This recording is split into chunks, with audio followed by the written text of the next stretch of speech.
Good evening, everyone. Thank you all for joining me once again for a live discipleship discovery. I really do appreciate each and every single one of you for taking out the time to join me. Well, without further ado, we're going to go ahead and jump right into the lesson. As many of you already know, that we've been in the book of John, and we're going to be attempting to go through the book of John, which is a very, very, very, very important book for us to, for all of us as Christians to go through and basically understand. You know, it's so important for us to understand. I will probably go on record to say understanding John, really understanding John is going to change the way a lot of people think, the way they think about Christ. And most of all, well, that's most of all. Let me rephrase that. Most of all, understanding who he is. But ultimately,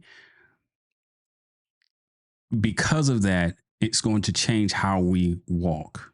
Okay, as far as and live this life on this earth. Okay. If you have not looked at the other videos, please do look at those other videos so you can also catch up. But I know that the last two videos have been kind of somewhat long. Because we're really on just verse 6 right now. And I know some people are like, man, it's taking a long time just to get through it. No, I told you, we're going to take our time with this.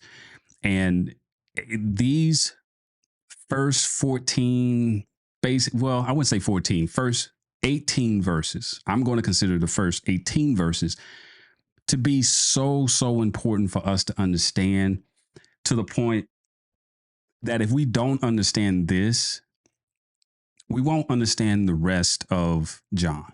Okay, because we have to understand what John is putting forth, and the meaning behind it.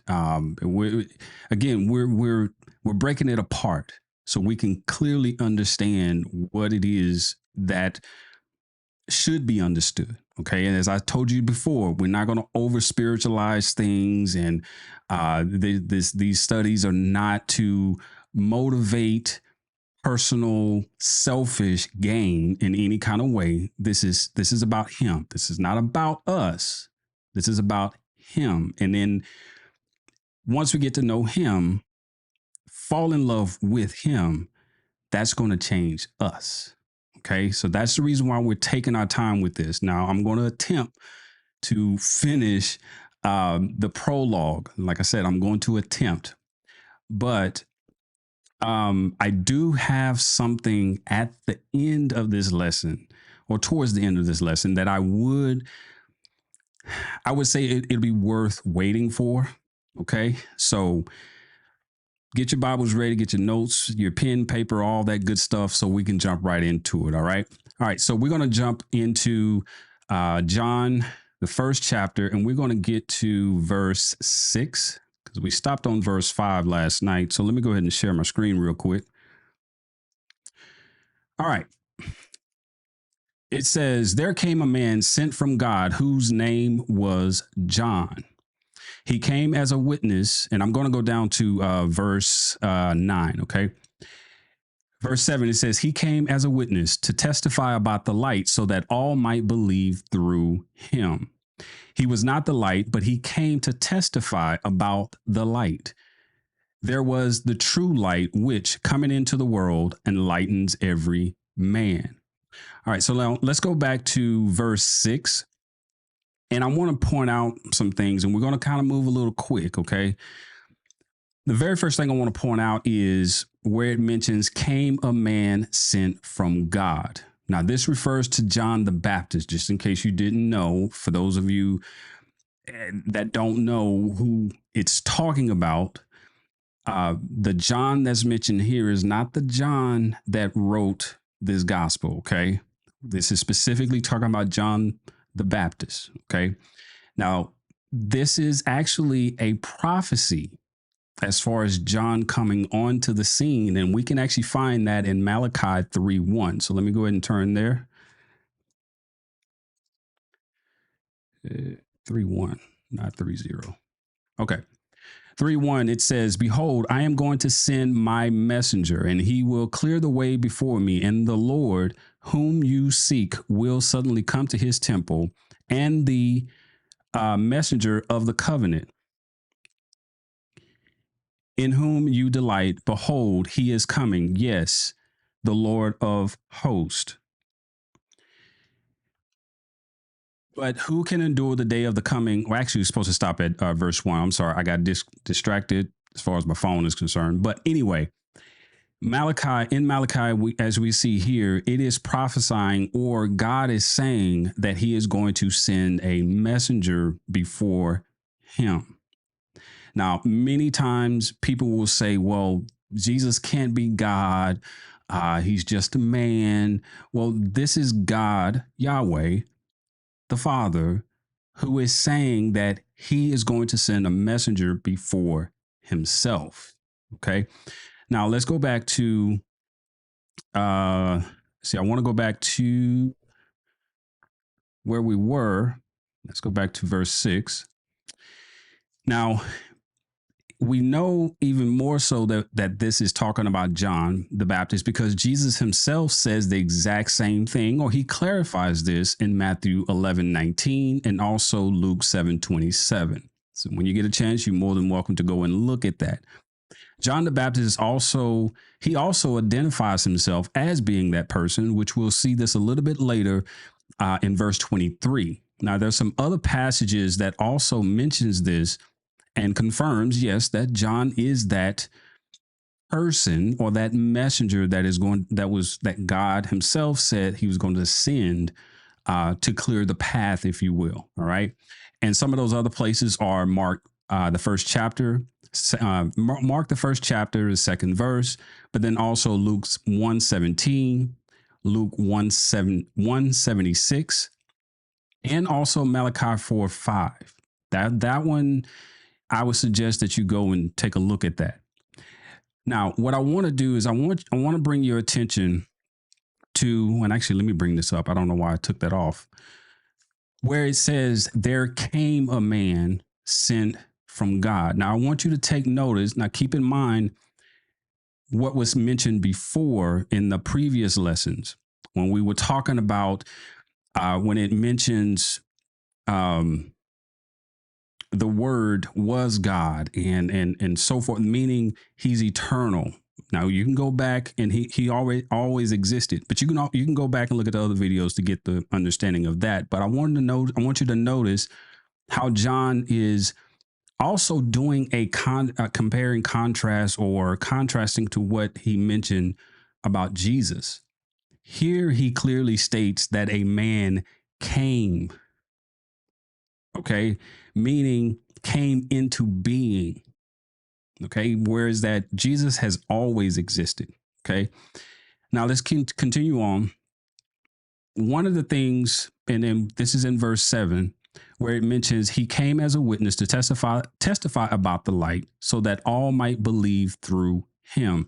Now, when I first read this, I was a little confused about the fact of when it mentions that John was sent from God in order that all might be able to be believe through him. And it's like, well, what's so special about John? Like, what's the purpose? Well, it should not be, the statement should not be taken as John the Baptist as being the savior in any sense, or as a the mediator for Christians, okay, or even for the people of that day. However, it must be said that John the Baptist was actually more than just a prophet. And Jesus tells us this in Luke 7:26. Now, what do I mean by he was more than just a prophet? Well, John the Baptist was essentially a priest according to Old Testament criteria. He is also considered the last prophet of the Old Testament. Now, in the Old Testament, priests were responsible for being mediators between God and man. And keep in mind, a mediator, not the mediator. Okay. Please keep that in mind. All right. Now, they also had the responsibility of directing the hearts of men to God, both of John's parents, for instance. And this is how we know that he was more, even more so, that he was more than just a prophet, because both of his parents, they came from a lineage of priest. Okay. Zechariah, as it states in Luke 1:5, he was part of the division of Abijah, which we find this in First Chronicles 24:10. His mother, Elizabeth, John's mother, comes from a lineage of Aaron, which we find this in Luke 1:5. Now, because of this, John was the perfect priest to usher or to testify of the coming God, Jesus. Now, like the Old Testament prophets who were the mediators between God and man, John the Baptist is that prophet between God, Jesus, and man. Basically, when it mentions that he came in order that those may believe through him, he had a specific purpose of directing the hearts to God in the flesh. Okay. Hopefully that makes sense. Okay. Um, Let me change this real quick. I don't know why. I do apologize. Okay. Now, let's go ahead and move to now as far as verse 8 and 9, I'll go ahead and read those, but basically these two verses, well, let me go ahead and read it first. Verse 8 says, "He was not the light, but he came to testify about the light. There was the true light, which coming into the world enlightens every man." Now, in order to get the understanding as far as the light and who that true light is and what it mentions about enlightening men, go look at the last video. Okay. And again, this is the reason why we're taking our time with this so that you can understand what John is conveying here. Okay. All right. So now let me go ahead and jump to verse 10. Verse 10 says, and we're going to go down to verse 12. Verse 10 says, "He was in the world."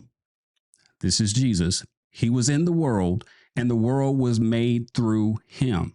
Now, notice how he's repeating some of the things that he had already mentioned before in order to make sure that it's conveyed of who he's so we can understand who he's talking about. Okay. Anyway, verse 10, he says, "He was in the world, and the world was made through him, and the world did not know him. He came to his own, and those who were his own did not receive him. But as many as received him, to them he gave the right to become children of God, even to those who believe in his name." Now, as far as the very first verse that we just read here, where it mentions he was in the world, again, that the "was" here in comparison to the "was" that we talked about, again, go look at the last couple of videos.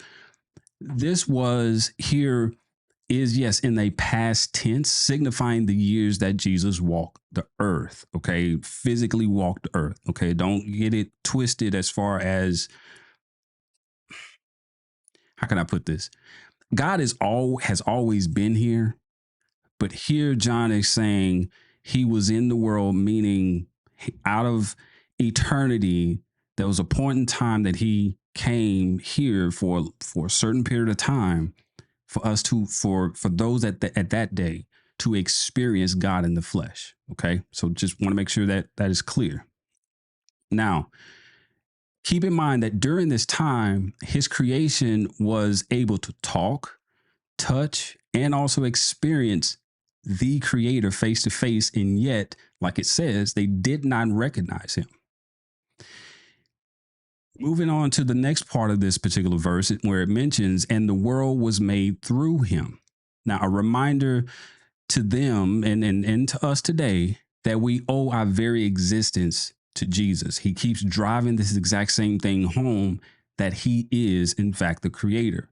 Now, they also saw, and as we have read and should read, They saw proof that he was the creator, and he continued to show that he was, in fact, the creator by walking on water or healing the sick or even casting out demons and healing the blind, healing, the deaf people or those that couldn't hear, raising the dead. That's ultimate.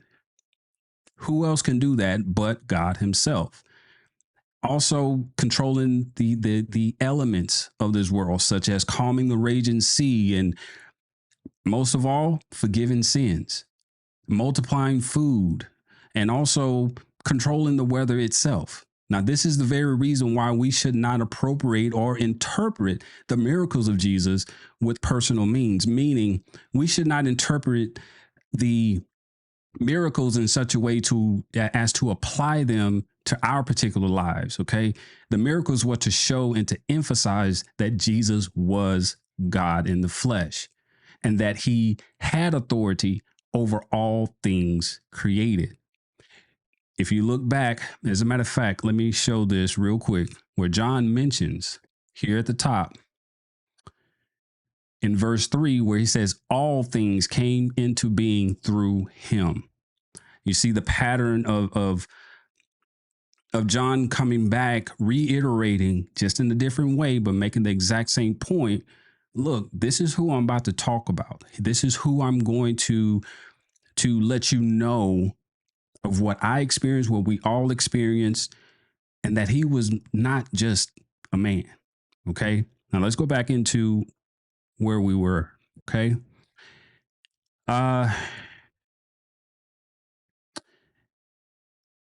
Now, where it mentions that the world did not know him. Now, the word know here is gnosko in Greek.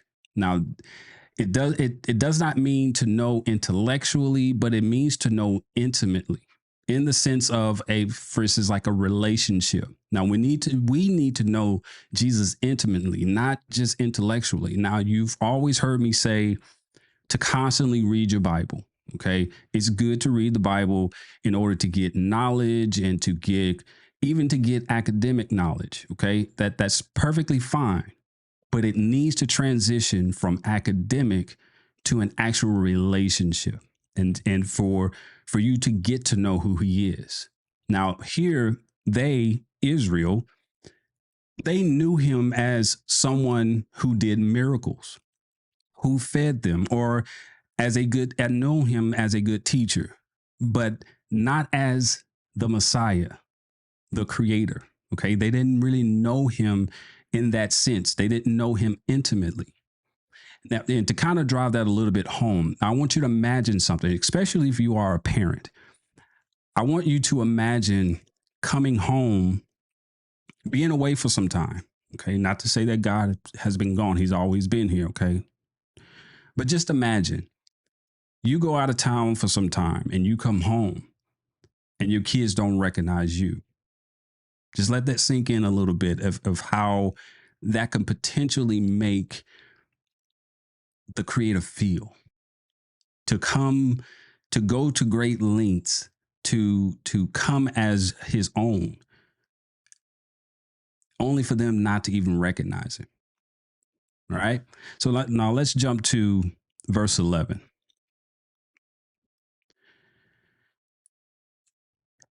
It says, it came to his own, and those who were his own did not receive him.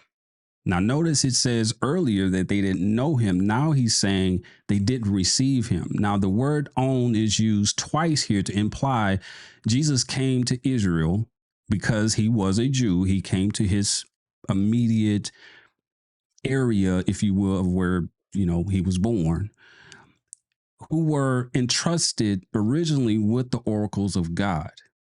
Okay. And I won't jump into the whole thing with Israel and them being a kingdom of priests, but it was their job as a chosen people in order to let the world know who God was. And as you read the Old Testament, they pretty much failed time and time again. Okay. Now, Israel, again, was a chosen people to bring forth the oracles of God. Now, hence the reason why they are a kingdom of priests. Now, the Old Testament clearly taught Israel and every man that the Messiah would be coming, and also how to recognize him. Not just the fact that he was coming, but also how to recognize once he's here. Okay. Now, this even includes the feast that they would and still do now.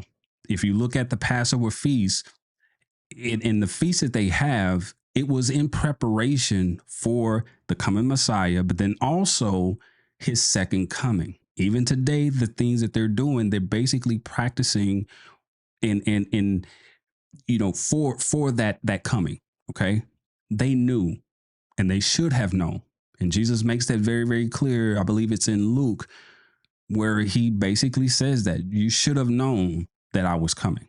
Right now, however, keep in mind, not all rejected Jesus.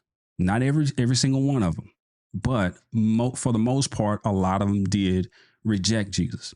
Let's go ahead and move to verse 12. And I told you we're going to move quite fast here because I'm sure a lot of people want to get through this because I'm anxious to get into the rest of John.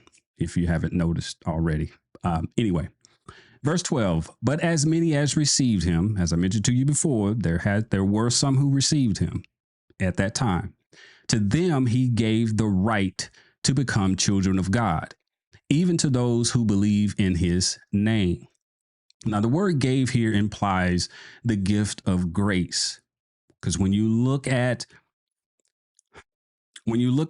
everything dealing with the gospel, which again, if you go back to, I think it's not verse 1, video 1, we talked about his coming, but we also talked about the grace and what the true gospel is. Okay, when it mentions here that gave, it's a gift, and it's a gift of grace. Now, the word right here, or it can mean power or authority to choose, which it continues on to say to become children of God, meaning his coming gave us a choice. Okay, now what does it mean by children, or in some Bibles will say sons of God? Now, this means that those who receive him are born again or regenerated spiritually into the family of God. Now, this also means that as children of God, we now have all the rights and privileges of a child of God. Now, keep in mind, when I say all the rights and privileges, that's also within the parameters that he himself has set. It does not mean that you're going to be prosperous. Okay. Again, I can't say it enough. Throw the prosperity thing out of your mind. Throw the whole selfishness thing out of your mind. No. I've mentioned this before, and I'll say it again, and I proudly stand on it. And if you hadn't looked at the series entitled "Are You Really a Christian?" I said before, if you are claiming to be a Christian, as a matter of fact, because I want you to see all of me when I say this. If you are claiming to be a Christian and you have in your mind that Christ died and rose again, crucified, sacrificed, whatever adjective that you want to use, if you have in your mind and believe that he did that in order for you to be material and monetarily prosperous, you're not a Christian. I'm sorry. Throw it out of your mind. You're not. Because that right there in itself clearly shows that you don't understand the gospel, and you definitely don't know him. Okay? Continuing on. Verse 13. Verse 13 says, as a matter of fact, being that they kind of go together, let me start with verse 12 again. It says, but as many as received him, to them he gave the right to become children of God, even to those who believe in his name.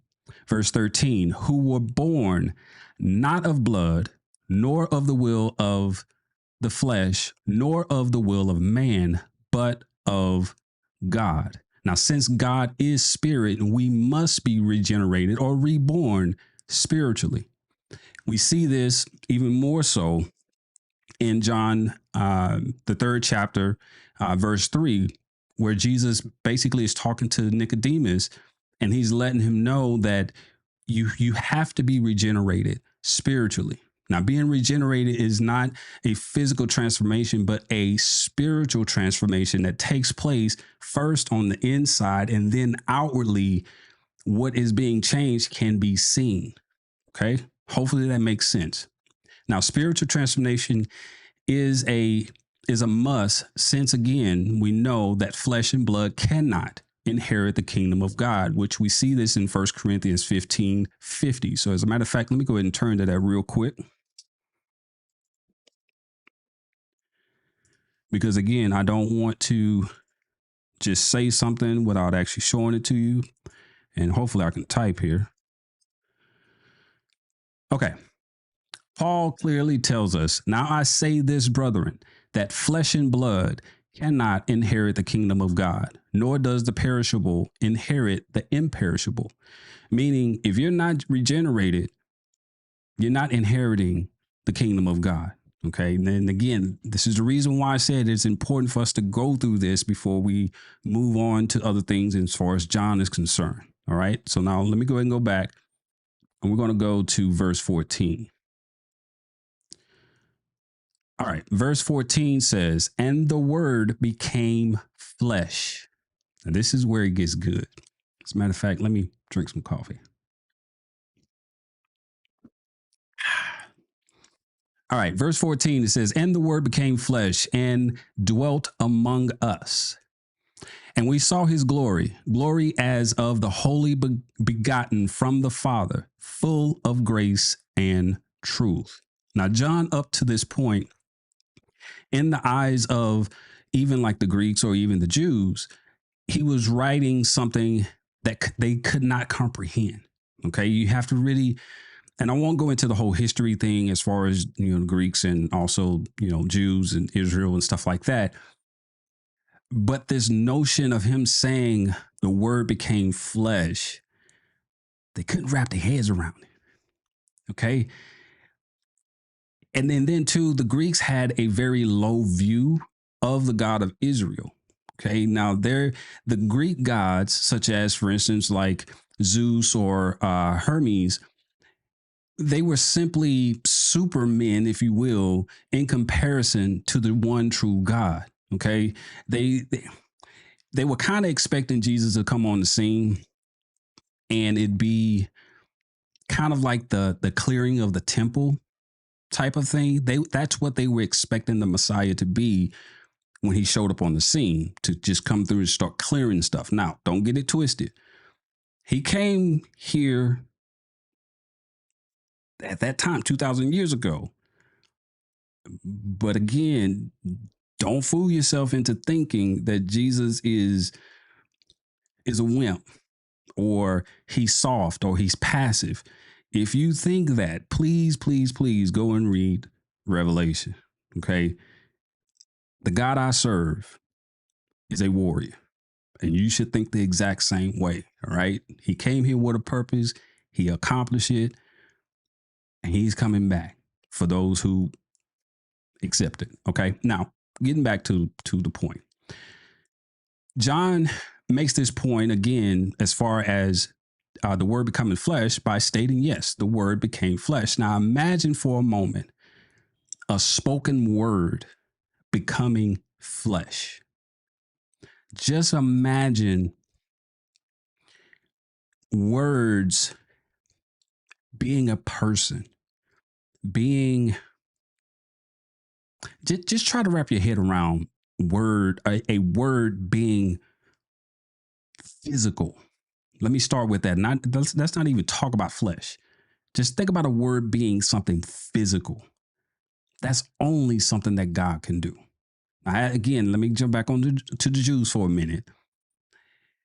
As far as the Jews, they had a very hard time accepting this statement because they could not fathom that the God of the Old Testament could be revealed in this manner, meaning in human form. They can't wrap their heads around it. And even today, not just Jews, but also other religions and other people, they can't fathom in their minds or wrap their heads around the fact of how is it that the God that has created everything, how is it that he can be contained in something that he himself also created. Now, I'm not saying that Jesus was a created thing, and when I say created, I'm talking about flesh.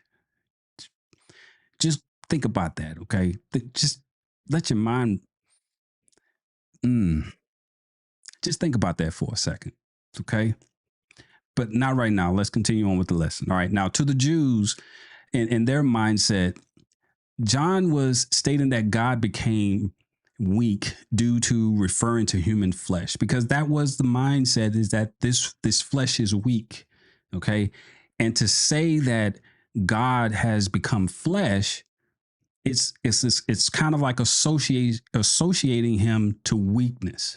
Okay. And even today, again, a lot of us can't wrap our heads around that for that particular reason. Again, they couldn't comprehend God being in the flesh. Now, many people again today struggle with this. Now, when Jesus was born, he was not part man and part God, so to speak. He was completely human and completely divine. Okay. Again, once we start diving in, it's going to wreck your brain. Okay. Because him and being in flesh, yes, that's human, but then you also know that he's divine as well. And to try to wrap your head around that can be very, very hard. And we know that he was both human and also God at the same time. Colossians 2:9 lets us know. And as a matter of fact, let me go ahead and turn to that, because I don't want to. Let's see, 2:9.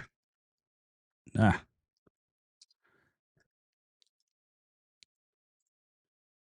there we go. 2:9. It says, "For in him all the fullness of deity dwells in bodily form," meaning he wasn't he wasn't he wasn't human first, and then he wasn't human first, but then when the baptism took place, where it mentions about the dove, it rested upon him, all of that, it wasn't at that point he became God. No, he's always been God. Okay. I won't get into the whole baptism thing right now, but just understand this: he's God. And I keep driving that home, because again, without understanding that, the rest of John and the other gospels, you're not going to really understand it. All right. So let me go and go back. And we were on verse 14. I want to talk about now dwelt among us. Now, the word dwelt in Greek is skenoo, which means, and hopefully I'm pronouncing that right. My Greek is not all that great. So for you Greek scholars, I do apologize for butchering that. I'm trying. Anyway, it means to occupy, and in this particular case, it means to reside, as far as God did in the tabernacle of the Old Testament, or how he did it back then. Now, John was letting the Jewish reader and us know that the Almighty I Am essentially pitched a tent in human flesh and dwelt among us. Now, you may be wondering, what do I mean by pitched a tent? Well, let's go back to the Old Testament real quick. I'm gonna jump on this and we're gonna jump right back off. All right. And we're gonna look at Leviticus 26, verse 11 and 12. It says, and this is God talking, it says, "Moreover, I will make my dwelling among you, and my soul will not reject you. I will also walk among you and be your God, and you shall be my people." Now, yes, at this particular moment in time, as far as the Old Testament, yes, he is talking to Israel. But what's interesting is Paul says the same thing. In 1 Corinthians 6:16, he says, "Or do you not know that the one who joins himself to nope, that's the wrong one. Sorry. It's 2 Corinthians. That would have been good. All right. We're on the right one now. It says, or what agreement has the temple of God with idols? For we are the temple of the living God, just as God said, I will dwell in them and walk among them, and I will be their God, and they shall be my people. Okay. Pitching pitching a tent, basically, Jesus is representing the tabernacle or the temple of the Old Testament. He embodies all of it.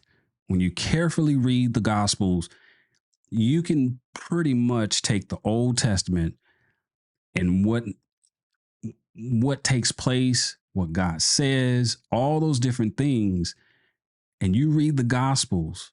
Jesus embodies all of that. Okay. I mean, just imagine everything that God says, even down to what he was telling, what he was wanting them to create, to represent, or to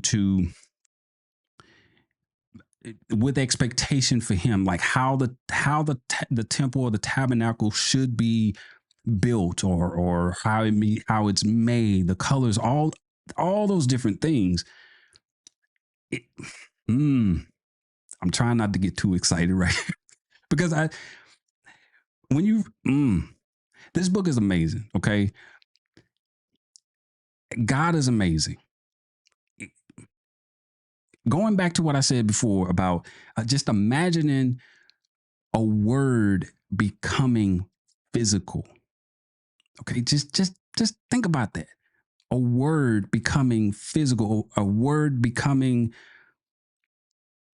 to the point where you can hmm, imagine imagine just saying something, and once it comes out your okay, I'm gonna do something real stupid, okay, or kind of odd or crazy, all right? So just imagine, all right, you're sitting here and you're talking, and as words come out, you're able to reach out and touch the words that are coming out. Just think about that. That's the God we serve. Anyway, okay, all right, let me get back. Okay, I told you I was going to try to get through this, but yeah, I get excited about this. Okay, anyway, again, yeah, John didn't just stop with the fact of it's just back the fact. Let me get back to the right verse. I'm sorry, y'all. I get excited about this. Anyway, um, all right, verse 14. He didn't stop there with saying he became flesh.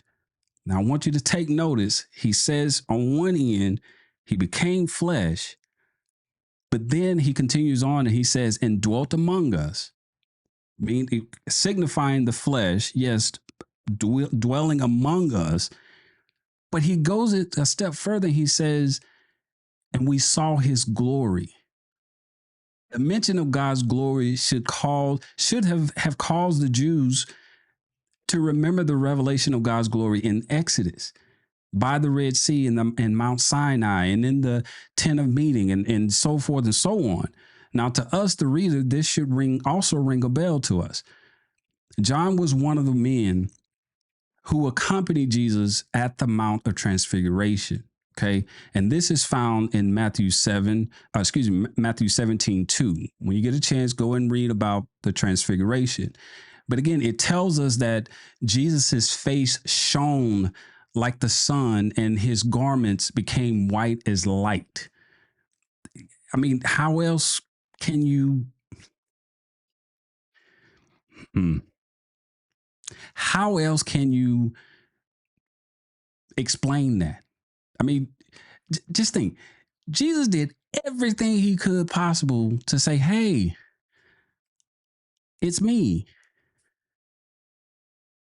And anyway, okay, this is crazy. Anyway, um, again, Jesus was basically presenting himself as the Old Testament God that they knew. Everything that took place, Jesus saying everything he was doing, he was saying, "Hey, I'm him. I'm him. You everything that you read, It's here physically. Okay. Not only am I that God of the Old Testament, but I'm also here as that perfect lamb in in order to satisfy my own holiness. Okay. Boy. All right, verse going back to verse 14. It says, "Glory as of the only begotten from the Father, full of grace." Now, where it mentions only begotten from the Father, now the word begotten in Greek is monogenes, okay? And it means basically unique, okay? It's because you'll probably have some translations that would say um, uh, his what is the word that they use?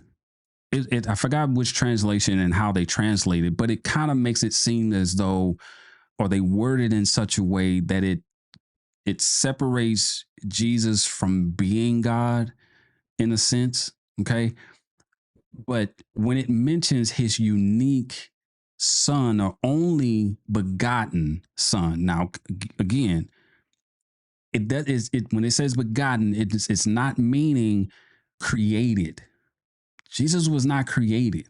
Okay, let's first make sure we understand that he was not created. He's always existed. Okay, but where it mentions the only begotten from the Father, it's his unique son.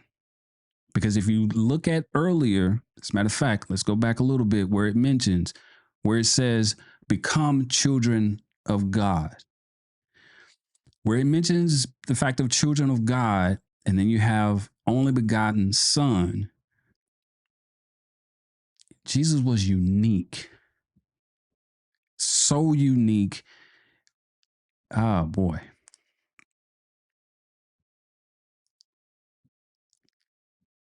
He was so unique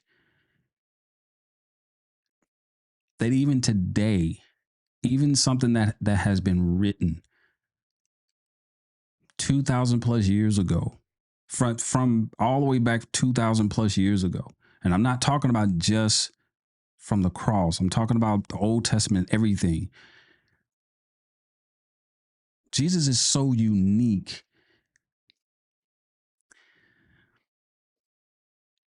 Jesus is so unique that 80 something books had to be written about him. Universities are created to understand him. I mean, just think about that. People go to school to be a physicist, to be a scientist, but to create schools to learn about a person, you got to be pretty unique. Okay, let me continue on. I'm sorry. And I'm not going to get into not until later. I won't get into the difference between Son of Man and Son of God. Okay, because that is something that a lot of Christians don't really know the difference between. But we'll get to that at some point as we go through this. All right.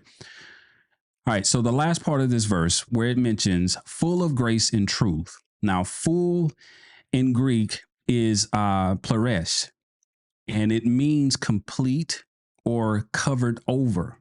All right. This means that Jesus was full of grace and truth, meaning he embodied not just grace, but also the truth, where he also mentions in John, I think it's 14:6, where it shows, he says that I am the truth. Nobody else can say that. Only this unique human in the flesh, and I'm only talking about that particular, I say side, or that characteristic of him at that time. It's so unique that he's the truth. God wanted us to understand him so much, and for us to understand the truth, that he came in the flesh. Now, some of you may say, well, okay, God came in the flesh, and okay, I get that. But, and I understand that he's God. And again, this is the reason why I wanted to take my time with this for us to understand who John is about to talk about. Because we have to understand Jesus is God. Just if you can't agree with it, get over it. It's not going to change who he is. Now, for those of us who have been enlightened, this is where it becomes intimate. Okay. This is where it becomes really, really intimate. Now, it's one thing, and please understand, if y'all don't know by now, when it comes down to God, I'm a crybaby. Okay. Just telling you, I am. And I'm trying not to right now. But it's one thing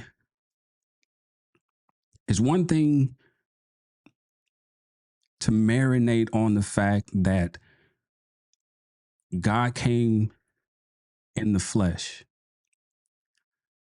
to provide grace, to tell us truth, because he loves us so much.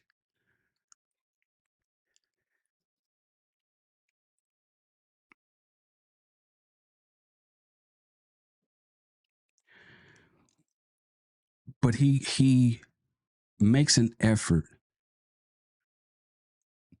to gather us, to draw close to us. And so much so, and so much truth, that he knows each and every single one of us. He knows what triggers us. He knows everything. Everything.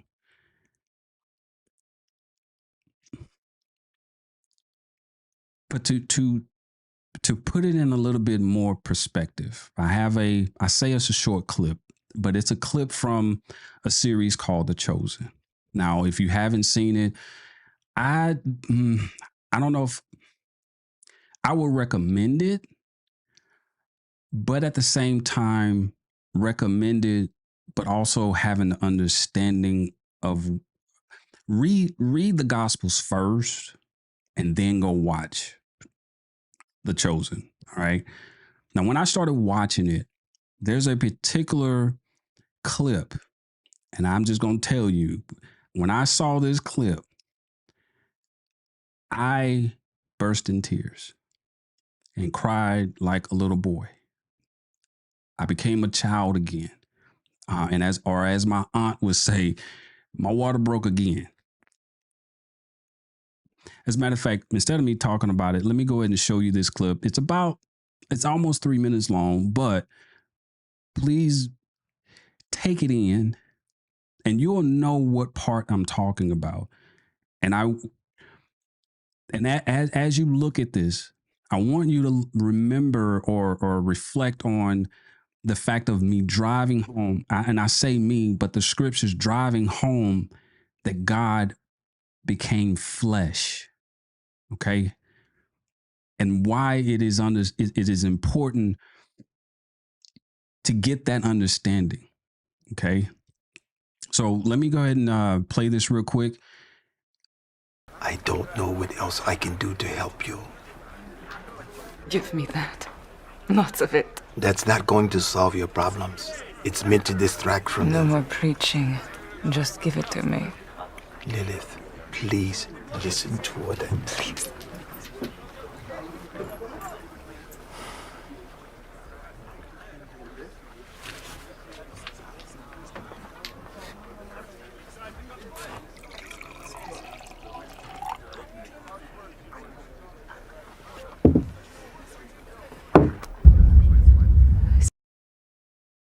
Leave me.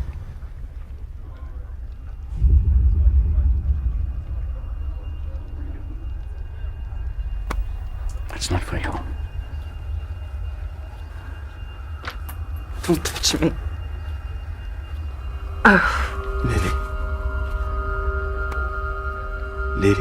Lily, are you okay? I have to go. Leave me alone. And I'm sorry. Let me say one thing. I want you to take note of the name that was used by, I guess, the bartender. He called her Lilith. Okay, but take note of the name that was used. Okay, this is you're gonna know who this is, but notice the name. Okay, let me continue.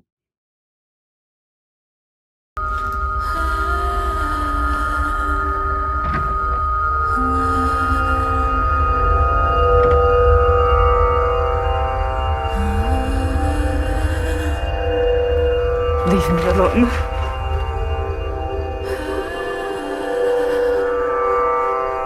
Mary!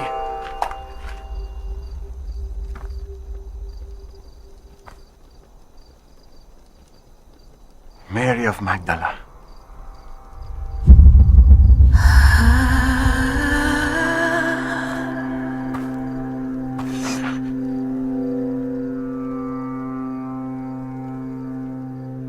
Who are you? How do you know my name? Thus says the Lord who created you,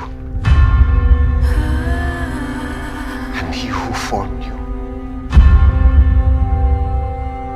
Fear not, for I have redeemed you. I have called you by name. You are mine.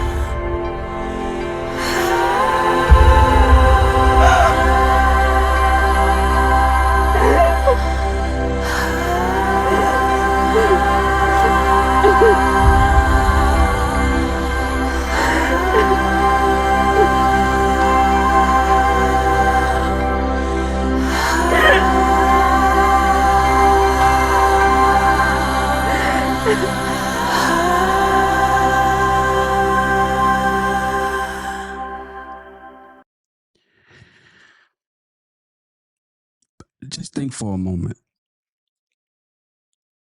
The Creator coming in the flesh, and those that were there during this particular time, when he changed, let's say, Peter's name, or knew their name before it was even spoken.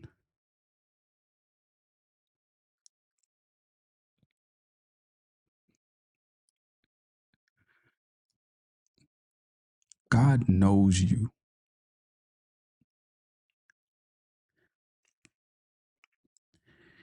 And God knows you, and all he wants is for you to get to know him.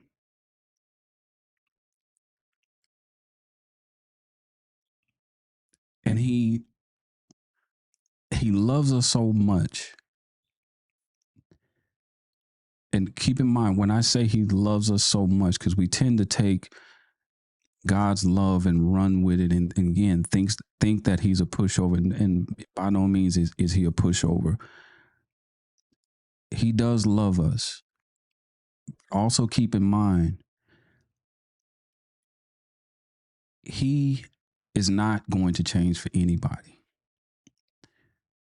Meaning, if you choose not to get to know him, that's your choice.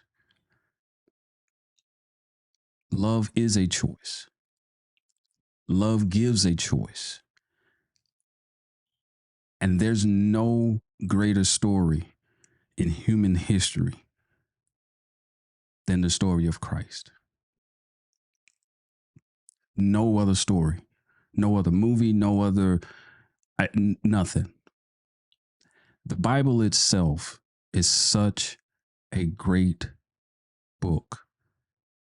They had to take it off of the New York Times bestseller list because it kept winning. Get to know the God, the one and only true God, that came in the flesh in order to redeem all of us. It is very, very important to understand that and to not look at Christ as being the good cop, if you will, to take advantage of him. Because in today's society, that's basically the going thing, and it's been that way for a long, long time. Whether it's a good man, good woman, good person, whoever, people end up mistreating those types or think that they can run over them and so forth. You know what? You can run over me, you can run over a good person or whatever, but you're not going to be able to run over Christ. He's God in the flesh. He's a warrior. And you better be on the right side. It's one thing if he did something that rightfully you can be upset about, because again, I mean, there's nothing rightfully that you can be upset about as far as God is concerned, because he's God. But standing with open arms, I will go as far as to say there's no other greater miracle than God coming in the flesh. Outside, of course, speaking of the words, I'm still on that whole thing too about touching words. But anyway, but yeah, that to go that far and still not choose him, what other choice do you have but to not be in his presence if you don't choose him? The door is wide open and it's up to you to choose him because he chose you. Hopefully this lesson has helped you. If it has, please do share this video. Please leave a comment. Even those of you who have left comments in the chat, please do leave a comment below. It does help with the videos and also the channel. Like the video, share it. You're more than welcome to put it on social media, wherever you want to post it. I'm fine with it. That's cool. But hopefully this has helped you. And I can't say it enough. If you don't know Christ, you don't know God, the time is now. The time is now for you to make that choice and if you are, and I'm gonna say this, but if you don't understand what I'm talking about, go look at the series. Are You Really a Christian? But if you have realized that you are wearing the label, it's time for you to bear the name. Okay? Because he knows your name, even as a label. But it's not until you know him that you start bearing his name. And it's time to bear his name. Take it seriously. Okay. Thank you again. I really do appreciate it. Subscribe to the channel, share it, all that good stuff. Have a good night, and I'll see you on next week.